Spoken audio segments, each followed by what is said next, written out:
उत्तर प्रदेश के गाजीपुर से बीएसपी के रुकने पार्लियामेंट अफजाल अंसारी ने मरकज़ और रियासती हुकूमत को शदीद तनकीद का निशाना बनाया।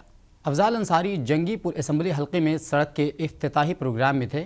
उन्होंने अडानी और अंबानी पर सख्त हमला बोलते हुए उन्हें दूसरा अंग्रेज़ करार दिया। अफजाल अंसारी ने कहा कि ये दुनिया के अमीर तरीन लोग कहलाते हैं, लेकिन उन लोगों ने दुनिया में सबसे ज़्यादा कर्ज भी ले रखा है।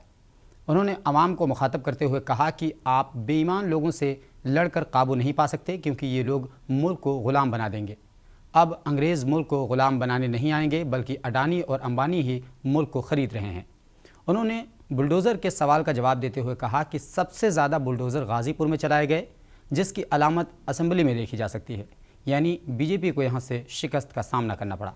ईमान से लड़े बगैर पार नहीं पाओगे, ये देश को गुलाम बना देंगे। अंग्रेज लाए यहाँ से अब गुलामी करे। अब यही देशवा में है जो दोगला अंग्रेज भइल बासो, जो अडानी के नाम से है, अंबानी के नाम से है, ये पूरे देश को खरीद रहे हैं।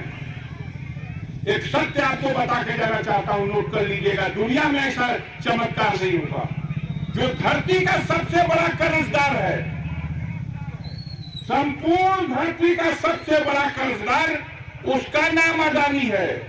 और भारत का अखबार और टीवी लिखता है कि दुनिया का सबसे बड़ा पूंजीपति अडानी है। कुछ नहीं उसके पास है, वो सब देश की जनता का वो कमाई का पैसा जो बैंकों में है वही ले रहा है, और उसी पैसा को ओकरा खाता में तो बड़ी अमीर बात। मेरा ये प्रश्न है, गूगल पे लिख के देख लो, दुनिया का सबसे ज्यादा कर्ज लेने वाला व्यक्ति कौन है? तो अडानी।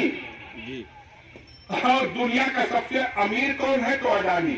अरे जब जनता का कुल रुपया अपने नाम लिखा लो तो अमीर हो गया, और वो रुपया निकाल दो तो सुनना, और आज वही आदमी देश का मालिक बना।